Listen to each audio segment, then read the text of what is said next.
Assalamualaikum everyone. Welcome to Shimon Memorial North South School and College. প্রিয় শিক্ষার্থীবৃন্দ, কেমন আছো তোমরা? আশা করি তোমরা অনেক অনেক অনেক ভালো আছো এবং সুস্থ আছো, নিরাপদে আছো। আমরা আজকে কি ক্লাস নিব বলো তো? আমরা আজকে কি ক্লাস করব? আজকে করব আমরা ইংরেজি বিষয় ক্লাস। আমি মুকমিন আফরোজা আছি তোমাদের সাথে। আজকে আমরা কি বিষয় ক্লাস করব এবং কোন কোন লেসন ইউনিটটা করব চলো আজকে দেখে নেই।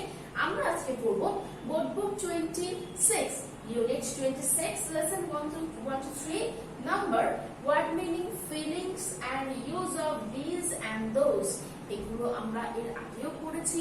সো আজকে আমরা একটা নতুন ইউনিট করব, সেটা হচ্ছে 26 আর লেসনটার নাম কি? 1 2 3 লেসনটার পুরো নাম কি? নাম্বার। ফিলিংস মানে কি? অনুভূতি। এই অনুভূতির নামগুলো জানবো এবং ইংরেজি জানবো এবং শিখবো দিস এন্ড দোস এর ব্যবহার। দিস মানে কি বলতো? এর আগেও শিখেছি। দিস মানে হচ্ছে এইগুলি, দোস মানে ওইগুলি।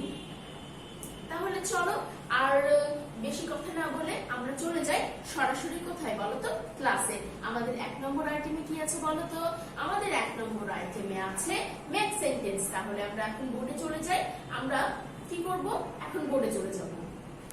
আমাদের 1 নম্বরে লেটস মেক সেন্টেন্সেস। চলুন কি করি?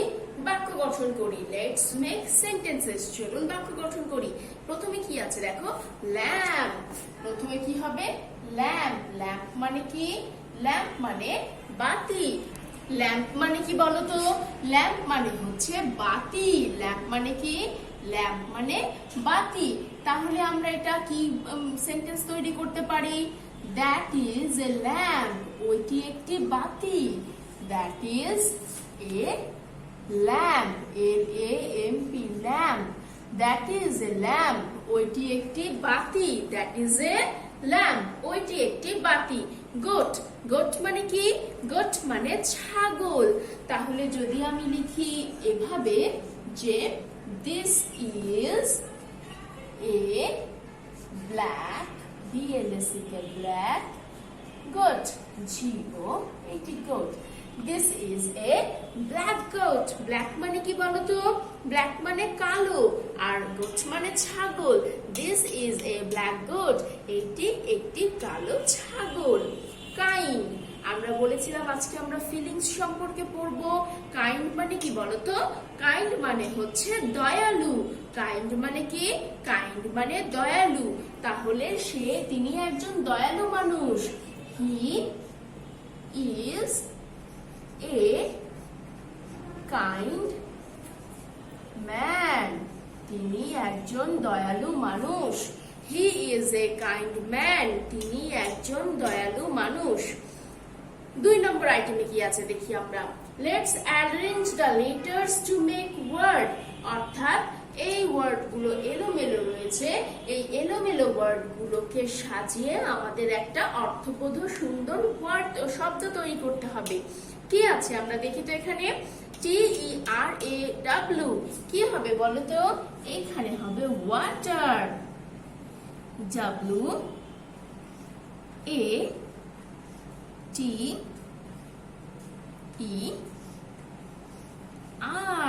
WATER, water. WATER, water. Water মানে কি? ওয়াটার মানে পানি। ওয়াটার মানে কি? ওয়াটার মানে পানি। আসো শিক্ষার্থীবৃন্দ আমরা ওয়াটার বানানটা মুখস্থ করে নেই। WATER, water. WATER, water. Water মানে পানি। পানির ইংরেজি কি? ওয়াটার। পরেরটাতে দেখি আসো। KEYO, KEYO কি হবে বলো তো? এইটা হবে ইয়ক। YOKE, ইয়ক। ইয়ক মানে জোয়াল। YOKE, ইয়ক। এরপরেরটা দেখি ZBREA কি হবে? এইটা হবে জেব্রা। ZEB, জেব। ZEB, জেব। RA, রা, জেব্রা। ZEB, জেব। RA, রা, জেব্রা। আমরা আরেকটু সুন্দর করে যদি লিখি, হ্যাঁ, ZEB, জেব। RA, রা, জেব্রা। জেব্রা তাহলে কি বানান কি হলো? জেব্রা কি বলতো? জেব্রা একটি প্রাণীর নাম, জেব্রা। এরপরে কি আছে? EOMH, এটা তো খুবই সোজা। এটা কি হবে বলতো? এটা হবে হোম, HOME, হোম। হোম মানে কি? বাড়ি। হোম মানে বাড়ি। তাহলে আমরা কি কি শিখলাম? ওয়াটার, ইয়ক, জেব্রা, হোম। হোম, জেব্রা, ইয়ক, ওয়াটার। এরপরে চলে যাব আমরা আমাদের 3 নম্বর আইটেমে। আমাদের 3 নম্বর আইটেমে কি আছে দেখো তো শিক্ষার্থীবৃন্দ? আমাদের 3 নম্বর আইটেমে আছে let's write the Bengali meaning. চলুন বাংলা অর্থ লিখি। বাংলা অর্থটা লিখতে হবে, কারণ এখানে ইংরেজি তো দেয়াই আছে। তাহলে আমরা একটু পড়ে নেই যে এখানে কি লেখা আছে। এখানে লেখা আছে টায়ার্ড, TIRED, টায়ার্ড। টায়ার্ড মানে কি বলো তো শিক্ষার্থীবৃন্দ? টায়ার্ড মানে হচ্ছে ক্লান্ত, ক্লান্ত। টায়ার্ড মানে কি? ক্লান্ত। ক্লান্ত মানে কি? যখন আমরা একটা কাজ দীর্ঘক্ষণ করার পরে খুবই ক্লান্ত হয়ে যায়, মানে আর কোনো কাজ করার মতো ক্ষমতা বা শক্তি থাকে না, তখন সেই পরিস্থিতিটাকে বা সেই অবস্থাটাকে বলা হয় ক্লান্ত অনুভব করা। তাই টায়ার্ড মানে হচ্ছে ক্লান্ত হওয়া বা ক্লান্ত। Heart, HURT, heart. হার্ট মানে কি বলতো? হার্ট মানে হচ্ছে আঘাত করা, আঘাত করা বা আঘাত পাওয়া। আঘাত করা বা পাওয়া। আমি যেটা ইচ্ছা সেটা লিখতে পারি, কোনো সমস্যা নেই। হার্ট মানে আঘাত করাও হয়, হার্ট মানে আঘাত পাওয়াও হয়। তারপর একটা দেখি সিক। সিক মানে কি? সিক মানে অসুস্থ। সিক মানে কি? অসুস্থ। আমরা যেন অসুস্থ না হয়ে পড়ি, এই জন্যই কিন্তু আমরা বারবার বলি সকলে কোথায় থাকুন? নিরাপদে থাকুন এবং বাসায় থাকুন। বাসায় থাকলে আমরা সুস্থ থাকবো, তাই জন্যই বলা হয় বাসায় থাকুন। আর যদি কেউ অসুস্থ হয়ে যায়, তাহলে এই অসুস্থের ইংরেজিটা কি? অসুস্থের ইংরেজি হচ্ছে সিক। সিক মানে অসুস্থ। তাহলে আমরা অসুস্থ বানানটা কি লিখবো? স্বরীয়, দন্তাশয় রসু, দন্তাশয় হয়যুক্ত, হয়যুক্ত, অসুস্থ। তারপরে একটা শব্দটা দেখি কি আছে? থার্স্টি। থার্স্টি মানে কি? পিপাসার্ত বা তৃষ্ণার্ত। আমরা তৃষ্ণার্ত বানানটা কিভাবে লিখবো? তৃষ্ণার্ত, ঠিক আছে? বা পিপাসার্ত। আমরা যেটা লিখতে চাই না কেন, যেটা ইচ্ছা আমরা সেটা লিখতে পারবো। এরপরে চলে যাব আমরা 5 নম্বর আইটেমে। কিন্তু 5 নম্বর আইটেমে যাওয়ার আগে আমরা আরেকবার একটু বেঙ্গলি মিনিংটা পড়ে নেই। টায়ার্ড। টায়ার্ড মানে কি? ক্লান্ত। টায়ার্ড মানে কি? ক্লান্ত। হার্ট। হার্ট মানে কি? আঘাত করা বা আঘাত পাওয়া। আঘাত করা বা আঘাত পাওয়া বা হওয়া, যেটাই লিখো না কেন হবে। সিক। সিক মানে কি? অসুস্থ। থার্স্টি মানে কি? তৃষ্ণার্ত অথবা পিপাসার্ত। তাহলে আমরা শিখে ফেললাম 4টি ফিলিংস এর নাম। এরপরে চলে যাব আমরা আমাদের 4 নম্বর আইটেমে। চলো আমরা আবার স্ক্রিনে চলে যাই। তাহলে আমরা 4 নম্বরে কি দেখতে পাচ্ছি? 4 নম্বরে আছে translation. So let's translate into English. চলুন ইংরেজিতে কি করি? অনুবাদ করি, ইংরেজিতে ট্রান্সলেট করি, রূপান্তর করি। তাহলে ওইটির রিপার কলম, আমরা ওইটির ইংরেজি কি শিখেছিলাম এর আগে? ওইটির ইংরেজি হচ্ছে দ্যাট। এইটির ইংরেজি কি? এইটির ইংরেজি হচ্ছে দিস। দিস মানে এই, দ্যাট মানে ওই, বা দিস মানে এইটি, দ্যাট মানে ওইটি। তাহলে ওইটি রিপার কলম, দ্যাট ইজ রিপাস পেন। শিক্ষার্থীবৃন্দ, তোমরা লক্ষ্য করেছো আমরা কিন্তু অ্যাপোস্ট্রফি এস এর ব্যবহারটা করে ফেলেছি এখানে। দেখো এই যে রিপাস, এখানে অ্যাপোস্ট্রফি এস দিলাম। কেন অ্যাপোস্ট্রফি এস দিলাম? এখানে অ্যাপোস্ট্রফি এস এই জন্য দিলাম কারণ বাংলাতে দেখো এখানে বলা হয়েছে রিপার। কি বলা হয়েছে? রিপার। এই জন্য আমি যখন ইংরেজিতে এটাকে ট্রান্সলেট করব, তখন আমাকে দিতে হবে কি? রিপাস। রিপা, RIPA রিপা, তারপরে অ্যাপোস্ট্রফি S রিপাস। সো ওইটি রিপার কলম, দ্যাট ইজ রিপাস পেন। ওইটি রিপার কলম, দ্যাট ইজ রিপাস পেন। বি নম্বরে কি আছে? এইটি কি বিড়াল? এটা একটু অন্যরকম লাগছে তাই না? হ্যাঁ, এখন আমরা একটু ভিন্ন ভাবে শিখবো। একটু আমরা ধীরে ধীরে বড় হচ্ছি, আমাদেরকে আরেকটু বেশি কিছু জানতে হবে। এখন এটি একটি বিড়াল, এটি একটি বিড়ালটা কি? এখানে প্রশ্নবোধক, প্রশ্নবোধক কি? প্রশ্নবোধক একটা বাক্য। এই প্রশ্নবোধক বাক্যটাকে কি করতে হবে? আমাদের করতে হবে। কিভাবে করবো দেখো, এখানে যদি বলা হতো এইটি একটি বিড়াল, তাহলে আমরা কি লিখতাম? This is a cat. কি লিখতাম? এইটি একটি বিড়ালে লিখতাম দিস ইজ এ ক্যাট। কিন্তু এখানে বলা হয়েছে এইটি কি একটি বিড়াল বা এইটি কি বিড়াল, তাহলে সব সময় মনে রাখবে যখন প্রশ্ন করা হয় বা এই কি শব্দটা যখন থাকবে, তখন যে ভার্বটা সেটা শুরুতে চলে আসে, যে ভার্বটা সেটা বাক্যের শুরুতে চলে আসে। যেমন দিস ইজ এ ক্যাট, তখন ইজটা আমরা বাক্যের শুরুতে নিয়ে আসবো। দিস ইজ এ ক্যাট না লিখে তখন আমরা লিখবো ইজ দিস দ্য ক্যাট? এটি কি বিড়াল? Is this the cat? এটি কি বিড়াল? তাহলে ইজ দিস দ্য ক্যাট এর পরে আমরা অবশ্যই একটা প্রশ্নবোধক চিহ্ন আনবো। ইজ দিস দ্য ক্যাট এর পরে আমরা কি আনবো? একটা প্রশ্নবোধক চিহ্ন আনবো। দেখো বাংলাতেও আছে, ইংরেজিতেও আছে। তাহলে শিক্ষার্থীবৃন্দ কি শিখলা বলতো? যদি প্রশ্নবোধক বাক্য হয়, প্রশ্নটা যদি এমন হয় যে এইটি কি বিড়াল প্রশ্ন করা হচ্ছে, তাহলে যে ভার্ব, যেমন দিস ইজ, ইজটা হচ্ছে আমাদের ভার্ব, সেই ইজটা চলে আসবে সবার প্রথমে। সেই ইজটা চলে আসবে কোথায়? সবার প্রথমে। তাহলে is this the cat? Is this the cat? এইটি কি বিড়াল? Is this the cat? আশা করি তোমরা বুঝতে পেরেছো। সি নম্বরে কি? আমার থলে নেই। এতদিন পর্যন্ত কিন্তু আমরা নট দিয়ে কোনো তাহলে কি আমার থলে নেই এটাই আমরা পড়ব। তো নেই বা না এই শব্দটা কিন্তু আমরা এর আগে কখনো ট্রান্সলেশনে পড়িনি ক্লাস 1-এ, তাই তো? কিন্তু আমরা এখন শিখব যে নেই অথবা না কিভাবে আমরা ট্রান্সলেশনের মধ্যে পুশ করব। তাহলে দেখো, আমার থলে নেই, এখানে আমরা ইংরেজি বাংলাতে নেই আর ইংরেজিতে ব্যবহার করব নো অথবা নট। এবং নো নটের ব্যবহারটা আমার সেন্টেন্স ওয়াইজ হবে। যেমন আমার থলে নেই, আমার আই মানে আমি বা আমার, এখানে হ্যাভ নেই, হ্যাভ নো ব্যাগ, ব্যাগ মানে কি? থলে। আই হ্যাভ নো ব্যাগ, আমার থলে নেই। যখন আমি না কথাটা ইংরেজিতে লিখবো তখন আমি নো শব্দটা ব্যবহার করবো। So I have no bag, আমার থলে নেই, I have no bag.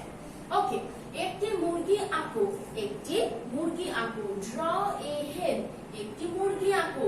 Draw এ হেন, একটি মুরগি আঁকো। তাহলে আমরা কি কি শিখলাম বলতো আজকে? আজকে আমরা শিখলাম ওইটি রিপার কলম, দ্যাট ইজ রিপাস পেন। ওইটি রিপার কলম, দ্যাট ইজ রিপাস পেন। এইটি কি বিড়াল? আমরা আজকে দুইটা একটু নতুন নিয়ম শিখেছি, তাই না? দুইটা নতুন নিয়ম কি কি? একটা হচ্ছে প্রশ্নবোধক, আরেকটা হচ্ছে নটের ব্যবহার। কি কি? একটা হচ্ছে প্রশ্নবোধক এবং আরেকটা হচ্ছে নটের ব্যবহার। তাহলে এইটি কি বিড়াল? Is this the cat?